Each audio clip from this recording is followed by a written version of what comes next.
Hello, my name is Anne Teato, and welcome to episode 95 of the Psychic Matters podcast. If you love this podcast, please will you write me a review on either Apple Podcasts or podchaser.com, because they really help move the podcast up the podcast charts. We were number 7 in Denmark this month and number 17 in Sweden. Isn't that just marvellous? Now, something else you could really help me with, and this is a time-sensitive request, so I need you to do it today, like now. Go to this website, www.podcastawards.com, and vote for Psychic Matters in the People's Choice Podcast Awards. Yep. It's that time of year again when I ask for your votes. And it's in the spirit of these particular podcast awards that we ask and work with our audiences to ask them to vote for us. So if you really love Psychic Matters, you love the episodes that have come out so far, you love the advice that you're getting from the experts that I've interviewed worldwide, if you love the teaching from me that's on there as well, or you just love anything about Psychic Matters, then please do consider voting for me today in the People's Choice Podcast Awards, podcastawards.com. And votes close in just 4 days on July 31. So can you do it now, please? Oh, I'm so grateful to you. Thank you. Meanwhile, in this week's episode, I'm exploring the topic of transformational acupuncture in combination with sacred geometry. I am telling you, this episode is going to blow your mind. Settle back, sip your tea, enjoy. With me in the studio today, I have a fascinating guest who is joining me all the way from New South Wales in Australia, Dr. Alex Joannou. Dr. Alex is the leading global expert on depression and acupuncture. He is an award-winning speaker, a 2 times #1 best-selling author, and a highly accredited GP. His 40-year medical career spans 400,000 patient consultations, and with 24 years as an acupuncturist, he has given over 60,000 acupuncture treatments. He is here today to talk to us about transformational acupuncture, which is both a scientific and a spiritual treatment that he has created for helping people with depression and anxiety to raise their consciousness and to find peace. Dr. Alex, welcome to Psychic Matters. Thanks, Anne. Most of my patients call me Dr. Alex, so that's good. Brilliant. Okay, well, let's start there. Dr. Alex, tell us a little bit about yourself and the current work that you're doing. Yes. Well, I've been a GP for over 40 years in a small town called Coffs Harbour. It's a fishing town, tourist town. For anybody who's been around this part of the world, it's home of the big banana, it's called. Which is a gigantic banana that's tourists come and visit and get their photos taken. How brilliant. Yes. And so I moved from Sydney 40 years ago and came to Coffs Harbour and considered it home. And about 25 years ago, I got into acupuncture, which I thought I was drawn to that area because I'd already done a Touch for Health course, which uses kinesiology, and other sort of aspects of that sort of medicine was drawing me because I'd had my own health issues with a problem called Crohn's disease, which is a very nasty bowel disorder. And the first I knew about it was I was in extreme pain and really run down, and it had followed a period of working incredibly hard, seeing 250 patients a week in general practice. And it's just an insane amount of hours and time. But I felt the urge to do that, being in a healing profession. And I was admitted to hospital. I put on antibiotics and drips and so on. And within a week, I had 2 feet of intestine cut out and 2 large abscesses in my abdomen removed. And well, it was a long road to recovery, but before I left hospital, I asked the surgeon, should I follow any particular diet or anything like that? And he said, oh, no, we've taken out the bad bit and you're cured now. And I thought, you beauty. And then I just went back to, I'd lost 15 kilos in the process. So I started, once I got my appetite back, I started eating. And literally within 6 weeks, I started getting symptoms again. So I thought, this is no good. And the surgeon threatened me with further surgery. And this is back in 1992, a long time ago. Yes. And so I started my search for alternate therapies and, specifically with my own health needs first and foremost. And that opened up a whole new world. I was interested initially, there was a friend of mine who's another doctor who was into mega doses of vitamins and diets and so on, which seemed a foreign concept at the time. It was pretty out there for a medical doctor to do that.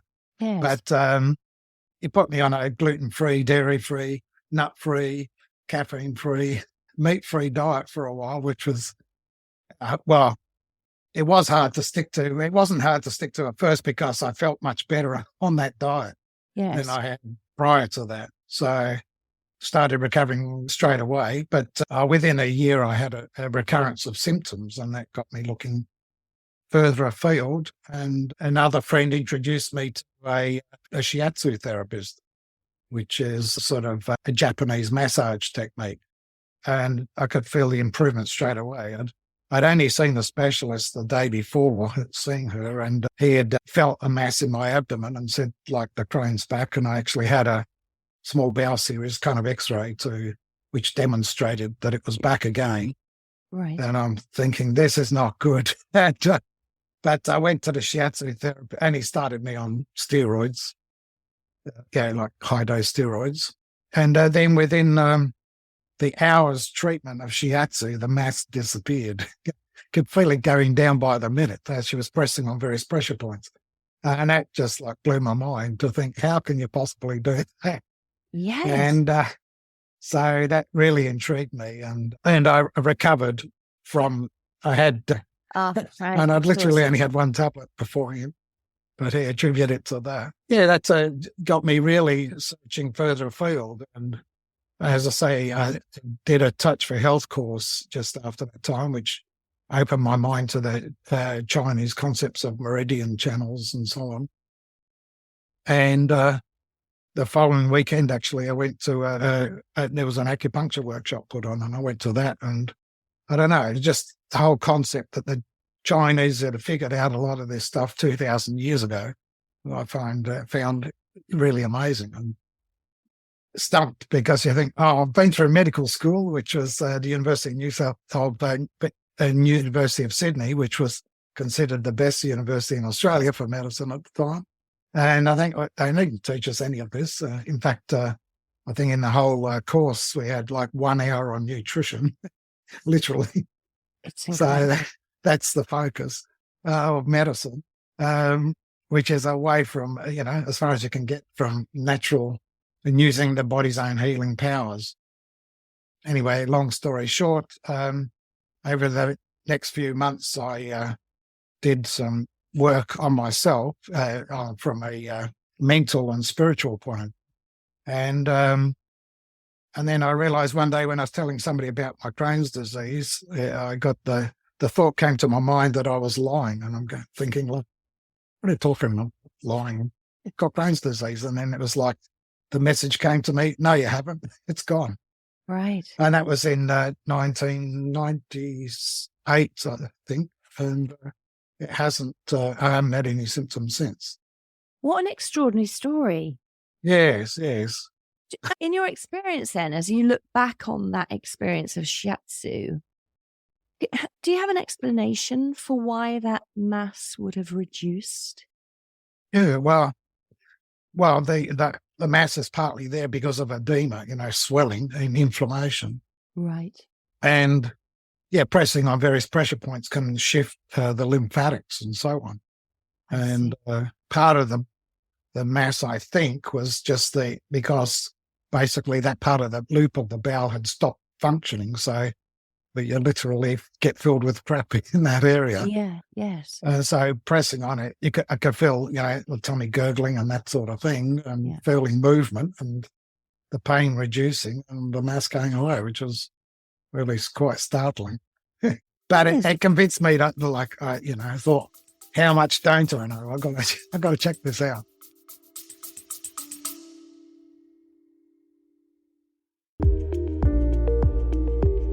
Eye-Opening Moments podcast are real-life stories of adversity, encounters, and perspectives. They are moments that can lift your spirits, give you some food for thought, or move you. For the introspective mind that likes to reflect, discover, and find solutions or meaning in a complex life, listen to Eye-Opening Moments podcasts. Did you go and study shiatsu then? Not specifically. It was acupuncture, actually. I don't know. It was just, there was literally just happened that there was a one-day workshop in Coffs Harbour. It's the only one that's been put on in 40 years in this town. And the acupuncture doctors at the time thought it'd be a good idea to try spreading the word of acupuncture to the country. And they picked Coffs Harbour of all places. And I was just totally fascinated with the scientific concepts. And then when I actually did it, I was just, it felt easy and natural. It's hard to explain. But the thing was, the patients kept saying, wow, this is amazing. Like literally after a 1 weekend workshop, I'd tried needling some people who, a few patients of mine had severe arthritis in the knees and were waiting to have surgery, and they were in pain, and there was 2 or 3 of them, and they weren't responding very well to the painkillers. So I said, well, let's try acupuncture. Got nothing to lose. And they kept improving and kept coming back, and they kept telling their friends. So I got busier and busier, which got me in the area mostly of chronic pain, which is common to a lot of acupuncturists. And then, in around 2010, there was a friend of the family ended his life when he had an argument with a neighbour, literally, just after a rage of arguing with a neighbour, and then he went and hung himself, unfortunately, which was just shocking to his partner and family, and just friends generally, because he seemed such a nice guy and was always helping people and a real practical-minded person. Yes. Yeah, so that was the last thing that I expected from him. And around that time, I'd been to, because being doctors, you're always going to workshops and things. And I went to a workshop, an acupuncture workshop from a doctor from the United States that was teaching it. And it literally, almost literally blew my mind. It was, it transported me to another world when I was having the treatment. And the design of this acupuncture, which I've developed into transformational acupuncture, is to raise your level of consciousness.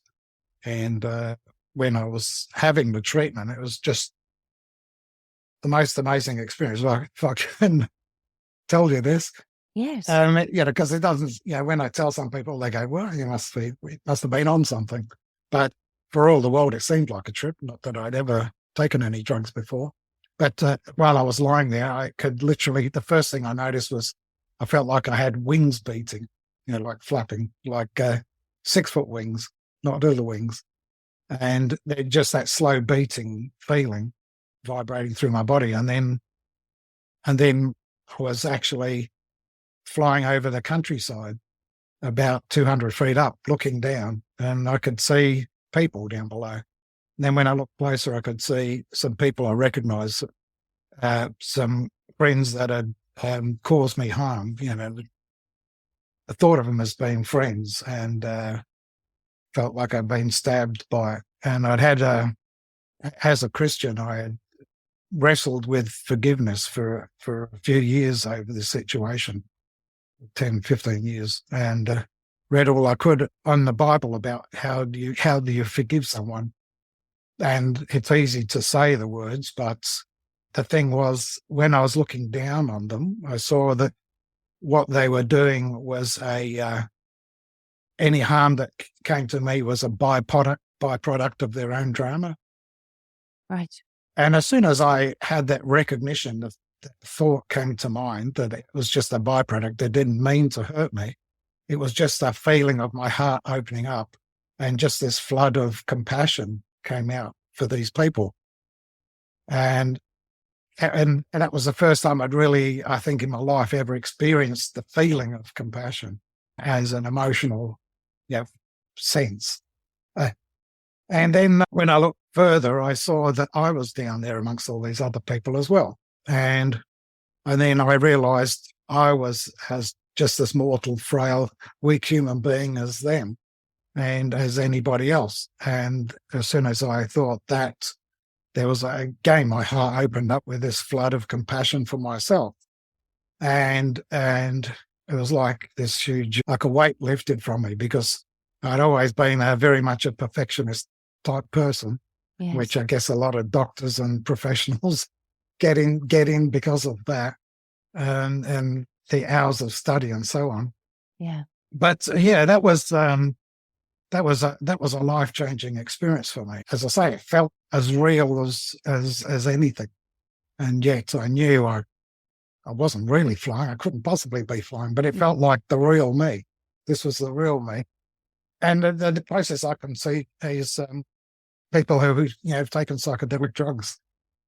Not every patient that I've treated gets this kind of experience, but a lot do. A lot of people have had experiences like one woman. She was lying there, and she said her brother came to her who was dead, and he spoke to her, and she said it was for all the world. It was like he was just standing there in front of her. She could see every feature of him. It's not like you recall somebody, how they look. It's like seeing them. And she had a conversation with him, and there's always tears because she told me afterwards that she didn't get to speak to him before he passed. And right. And that was such a healing thing for her to go through that, to experience that. And did you discuss that feeling of compassion and those experiences with the person that gave you that treatment that day? Yes. And and that set me on the path of like, okay, I've got to learn this all about it, because I wanted to, give other people this kind of experience. And the concept is that it's different from the traditional Chinese medicine, because what you're doing is using acupuncture to manipulate the chakras.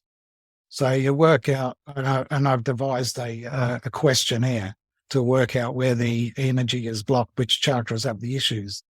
Right. And the questions all relate to not only as spirit, but the mind as well as the body. So some questions relate to physical symptoms, and some questions relate to, more emotional states, and some questions relate to how you're feeling spiritually.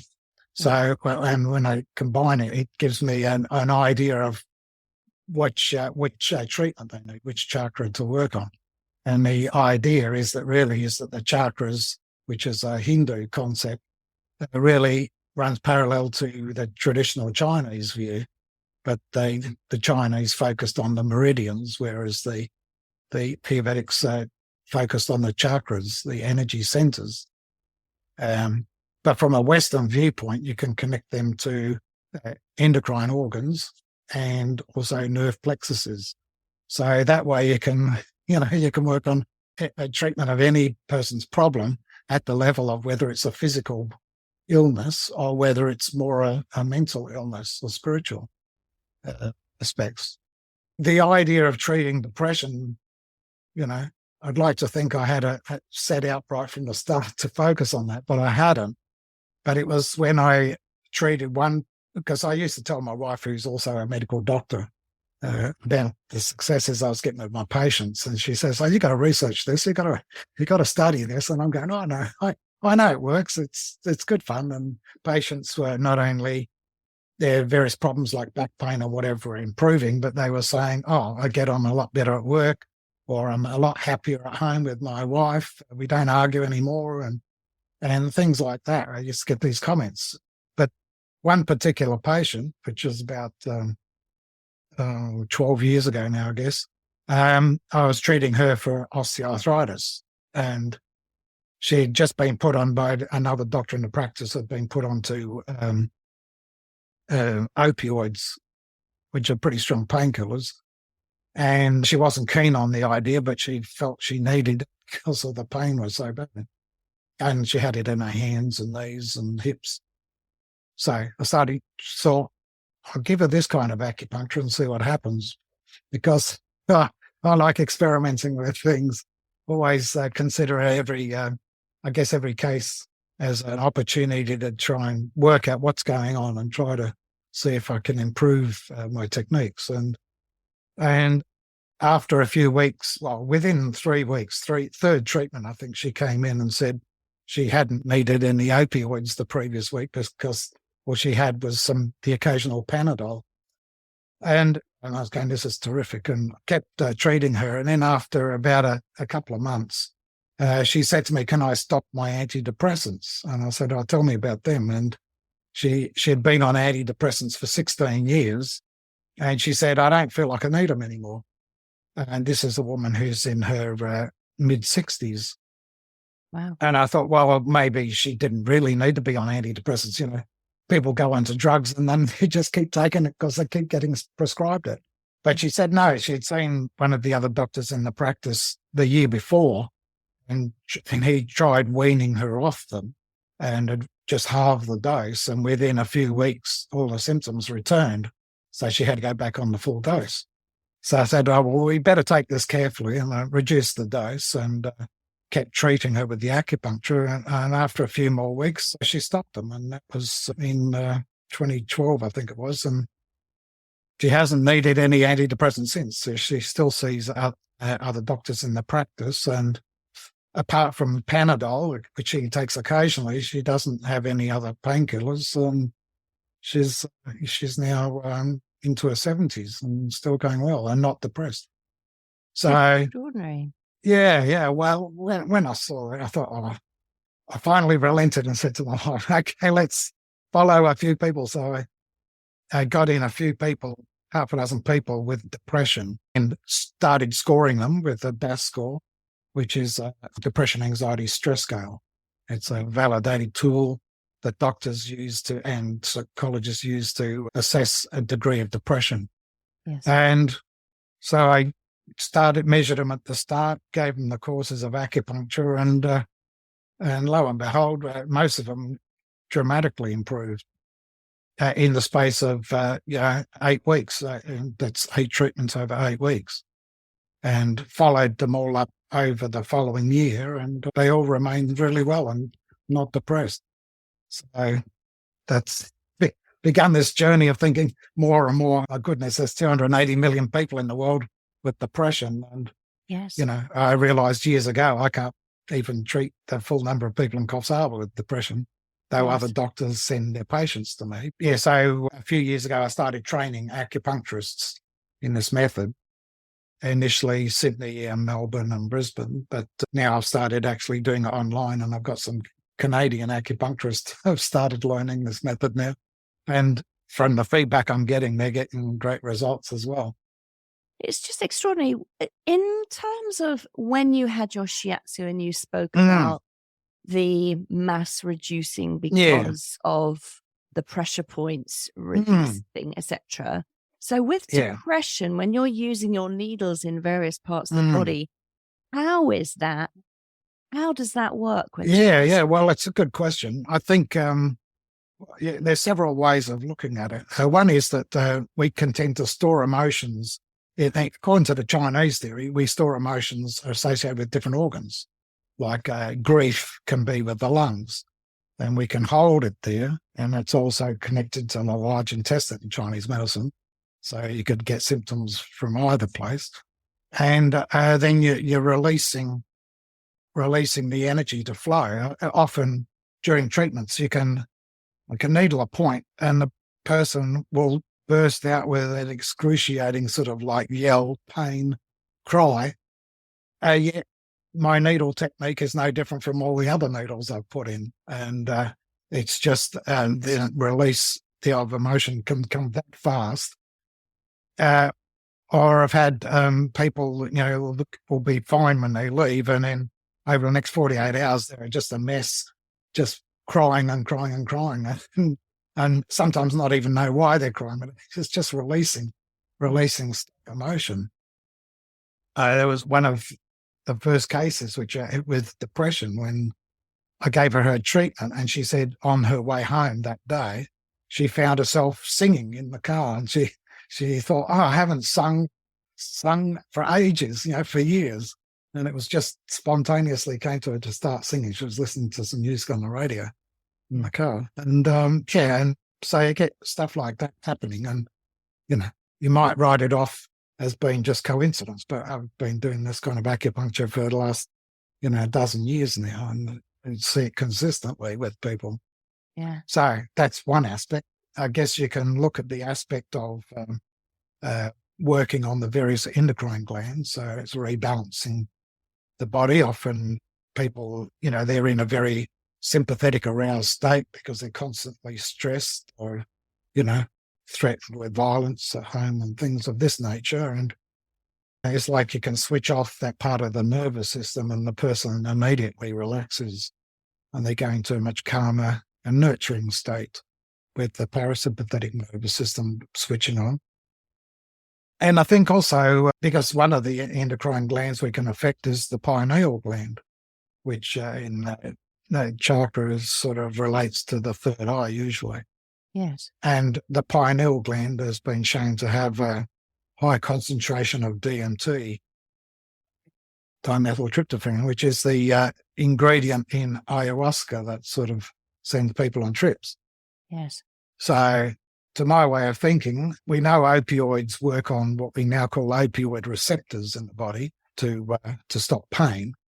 But those opioid receptors weren't put there because one day somebody was going to eat a poppy and get pain relief. It was because, it's beta endorphin, which is the body's natural substance that has that opioid effect. So that's why the receptors, and I'm assuming that in the brain we have receptors, and the reason why psychedelic drugs work is because there are receptors that you can stimulate because of a naturally occurring substance in the body, which would be the DMT probably. And that can induce sort of altered state of consciousness. So, people can get to that state through meditation. I'm sure you've heard and read people that can do this.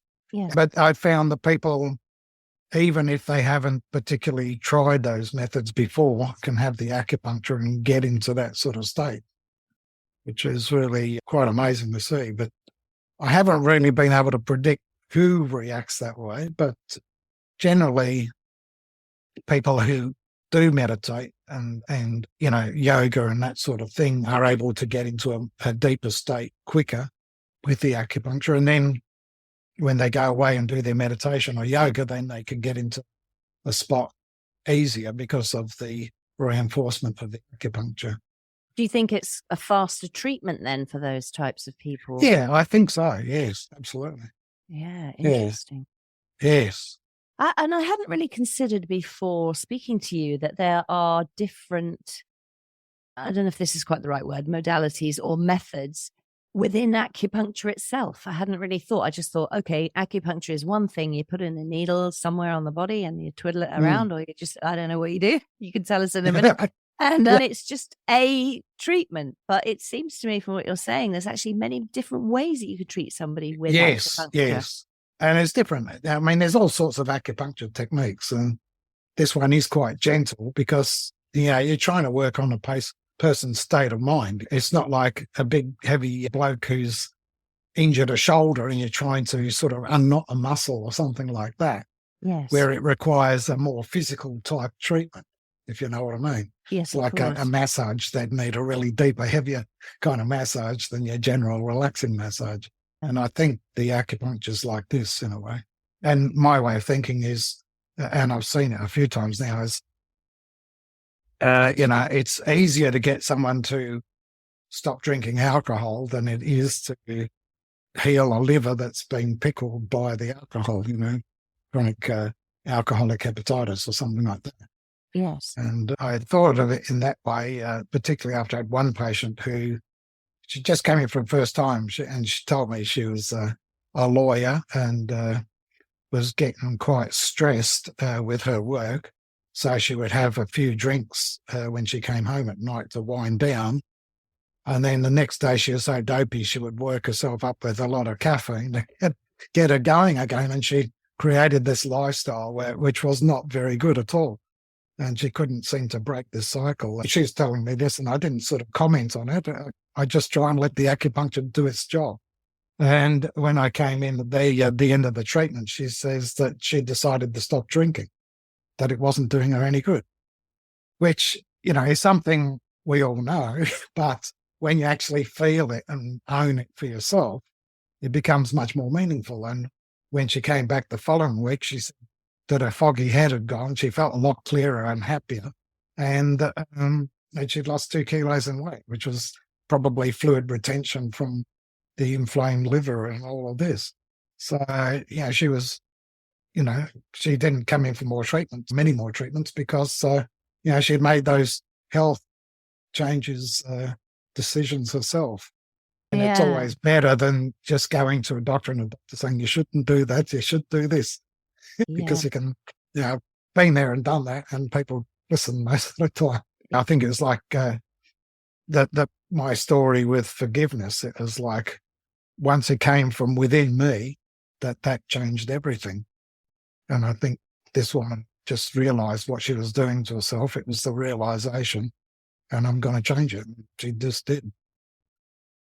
It's extraordinary. The only thing I can think of similar to that, when I had acupuncture to stop smoking, and it worked wonderfully. I haven't smoked since I was 32, Great. I think, or something like Good that. on you.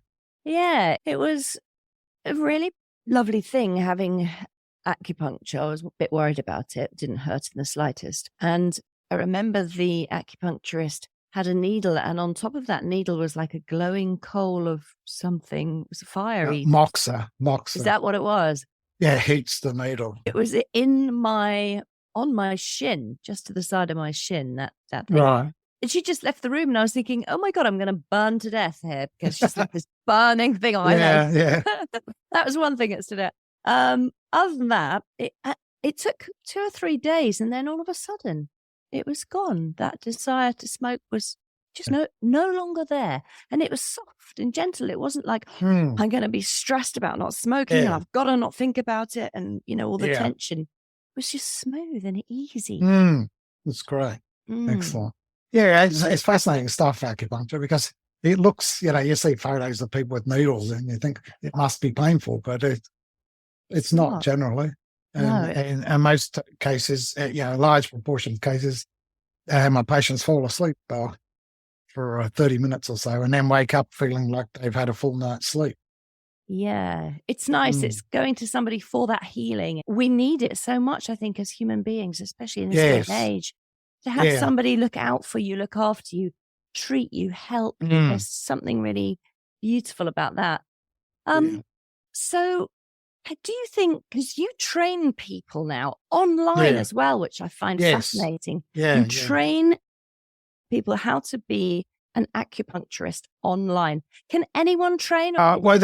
These are people who are already acupuncturists. They're licensed acupuncturists. So I'm teaching them a different method and guiding them as to which points to use, because in this form, you're using sacred geometry to create connections between the needles.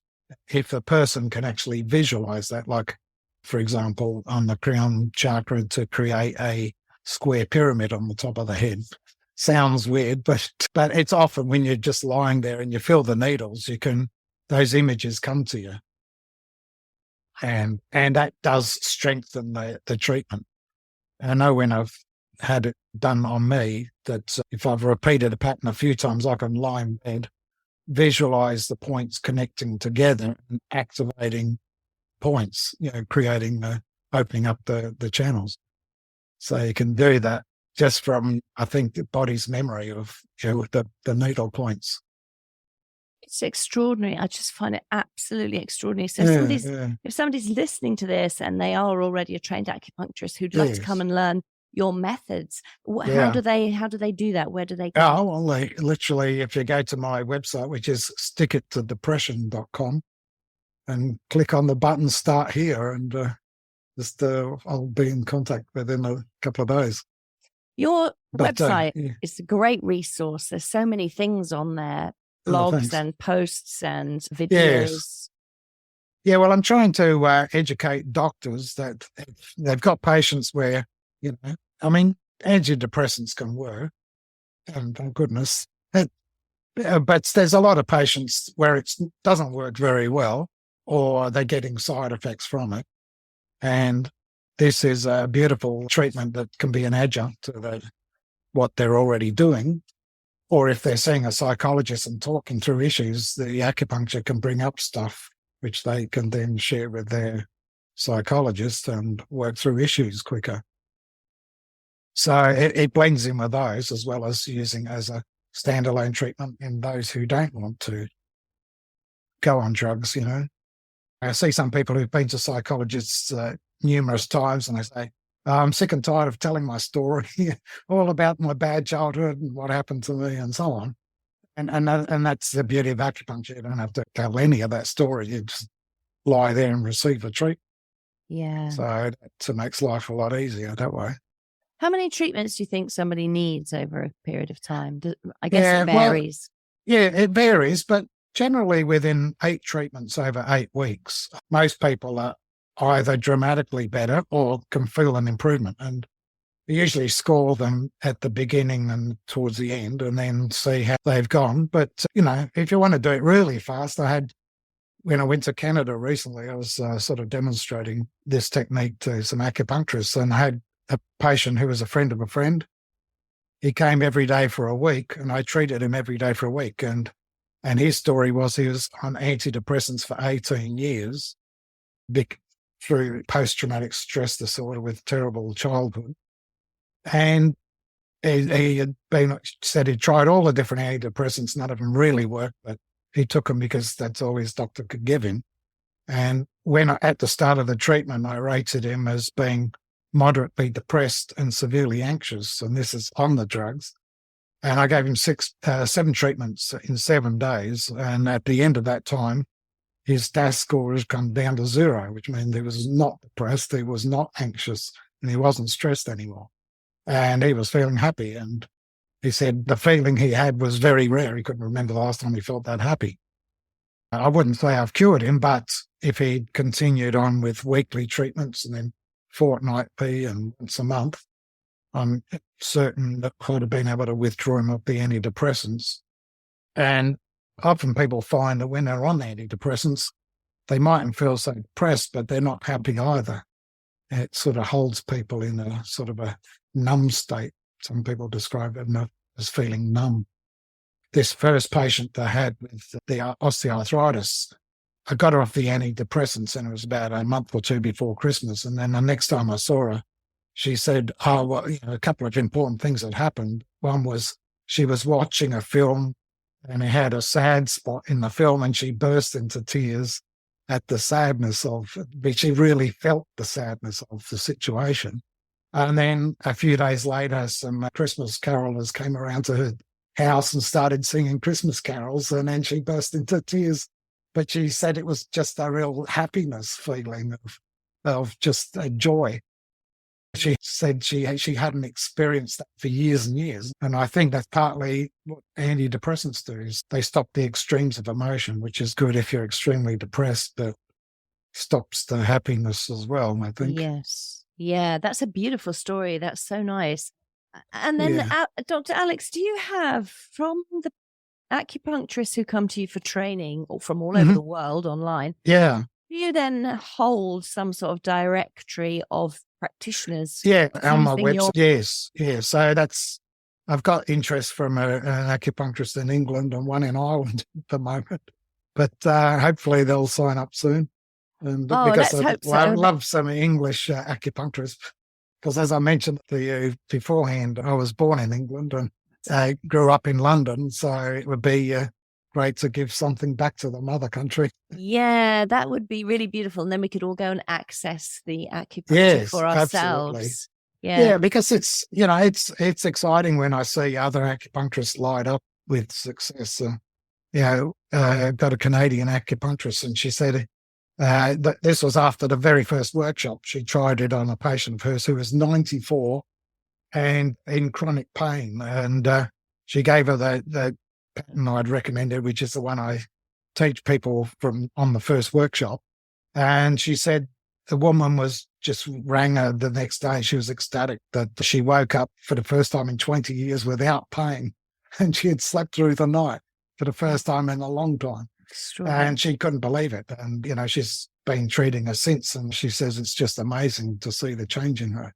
Yeah. So, I think that's fantastic if I can just through the wonders of modern technology teach someone half the planet away this method. And it is simple. Yeah, for an acupuncturist, it's easy to pick it up. Yeah. That's the beauty of it. How is it sitting? How is the work that you're doing sitting with Western medicine? Is it becoming more and more accepted by your peers in medicine? Yeah, yes and no. I think personally, I've had more doctors referring their patients to me because they've heard that I wave my magic wand or something. But they don't really, most doctors don't really understand what acupuncture is doing. So I wrote a book, Stick It to Depression, Another Tool in Your Doctor's Bag, which is specifically written for GPs who are and psychologists who are looking to understand acupuncture and how it can help their patients. And I've written it in a fairly sort of conversational style and just point out some of the negatives of the Western medical system, the emphasis on drug therapies and so on, and how it's not necessarily serving our patients well.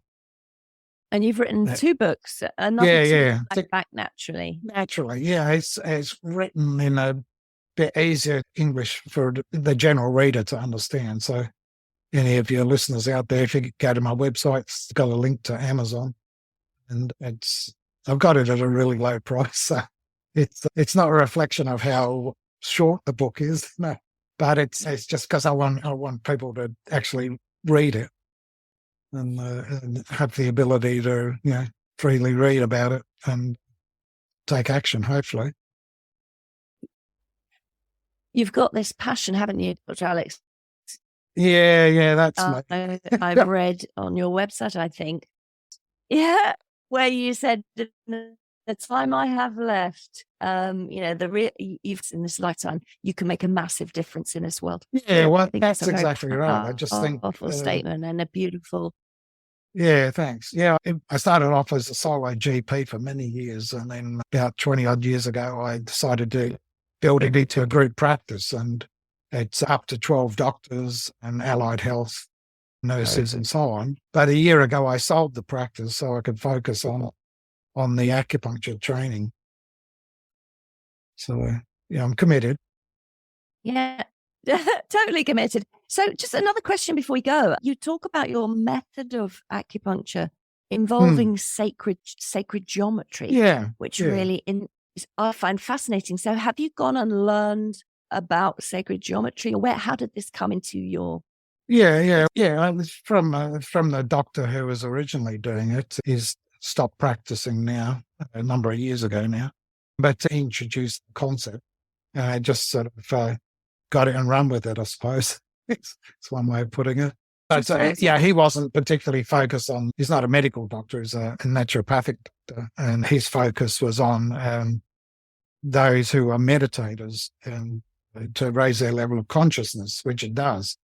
But my focus was on helping the masses of people with depression and anxiety to help them raise them. So I had to switch the system completely around to make it gentle enough that you could bring along a person who's depressed. Because if you use a pattern that's too strong for them, it can freak them out because it's too much too soon. They don't know what hit them, literally. Right. So I've made it sort of gentle enough, and that's part of my training with the acupuncturists as to how to recognize those things and what to do about it to get the person, help them through the process. Fantastic. So if you've got somebody who's listening to this podcast, they can't access an acupuncturist, but they're fascinated by the work that you do, is there anything they can do at home without any needles or without anything that can help them help their health? Yeah, that's a good question. I was planning on writing a booklet soon on just natural things people can do to help themselves. Yes. So when I do, I'll get that up on the website. So keep an eye. But yeah, it's if any of the listeners who aren't acupuncturists can still click on the Start Here button on my Stick It to Depression.com website, and they'll get newsletters from me and updates. So they'll keep them in the loop. And I'm pretty keen to train acupuncturists anyway. So yeah. If somebody knows an acupuncturist who might half be interested, get them in contact with me. Fantastic. You've got a very busy schedule, of course. Do you have other plans to create things in this lifetime regarding your work as a GP, your work as a doctor and acupuncturist? Yeah, it's more of the acupuncture side of things, because I think it's such a powerful but underrated system that it helps people to help themselves is what I like. When you go to the doctor, in a sense, you're a passive victim of the doctor, hopefully a good doctor and not a bad doctor. But, things are done to you. Whereas in the case of acupuncture, it just triggers the natural body's healing ability, I think, both from a physical level, but also from a spiritual and mental level as well. So, I've created a level 1 program, the sort of the beginnings of it, but I've got plans for a level 2, level 3, and level 4. So. Right. So there's lots to come. That'll keep me occupied for a while, yes. It's great. Dr. Alex, it's been so great talking to you. I just want to say thank you so much for sharing all your knowledge. And of course, I'll put all the links to get people to get directly to you in the show notes of this episode. And just want to say, keep doing what you're doing. It sounds just so worthwhile and so worthy in the world. It's amazing work. Thanks. Thank you. Thanks. Thank you, Anne. Dr. Alex Joannou. How brilliant is the work that he's doing out there in the world, training acupuncturists in his own methods and modality of acupuncture, honed over decades of experience, years and years and decades of study. I love the fact that he uses both science and spirituality to take the healing art of acupuncture to a uniquely new dimension. Phenomenal work, which gets phenomenal results. If you are a trained acupuncturist, do go to his website, stickittodepression.com, and sign up to one of his online courses. And if you are someone like me who's genuinely interested in acupuncture, definitely visit his website, which is full of fabulous resources and fascinating videos and blogs. And while you are there, you must sign up to his mailing list so that you can be kept informed of when his next incredible book is released. Dr. Alex Joannou, a dedicated teacher and powerful healer of healers. I hope you've enjoyed this episode as much as I have thoroughly enjoyed making it. I'll be back in 2 weeks' time. Until then, my name is Anne Teato, and thank you for listening to Psychic Matters.